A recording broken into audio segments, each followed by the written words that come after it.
Temseel is the representation of Islam, and Tabligh is the dawah, the mission, the missionary part. Most Islamic movements are out to engage with non-Muslims with the hope of that they will convert them and will have a ticket to heaven.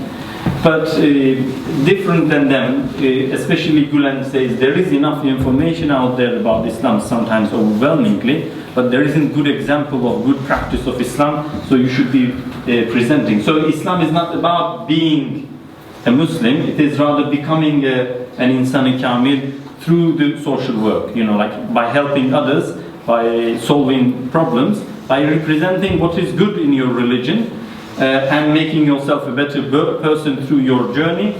That is what it means. So they are deliberately not doing the mission work, what we call dawah or tabligh, and they are believing in representing. In terms of politics, Gulen is pro-voting from the beginning and pro-democracy in that sense. He believes that democracy is the best form of government, not the perfect, but that is the one we should be investing on.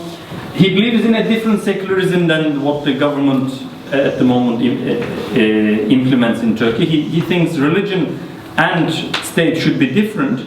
State shouldn't have religious aims or like raising religious generation and whatever, but secularism means that we should be able to, and Christians should be able to operate freely within the country, within the law, and they shouldn't be harassed by the government.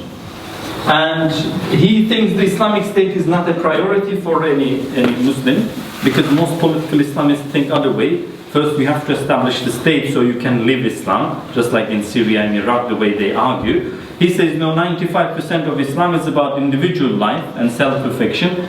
5% is about maybe regulations and others, and it is not primary objective of the person. He was pro-European Union membership of Turkey because of the benefits it brought through democratization and everything. And in terms of human rights, he believes the free will is essential. This is important, but not maybe for this political aspect, because if you deny the free will of the person, which means like to be able to choose not to believe, you deny the very purpose of the creation, because God created us differently, and some of us will believe in one way and some of us will believe in another way. And I will pass this one for now, because I'm trying to catch up. Like he was open to religious minorities and trying to give them a platform as representative of the mainstream Islam in that sense. He is constantly against terrorism, very interestingly, because the terrorism was not a very widely debated issue after Al-Qaeda, even until 9/11, and he wasn't hesitant to deny the next day the 9/11. That in that time I remember that I find it quite radical, because eventually it is Muslims doing something. How can you denounce it so quickly?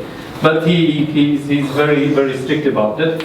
He believes no Muslim can be terrorist or no terrorist can be Muslim. That's a very, very important debate about the Aqidah or something, but we'll come to that. And he also believes that a person cannot both have the faith and harm the people at the same time.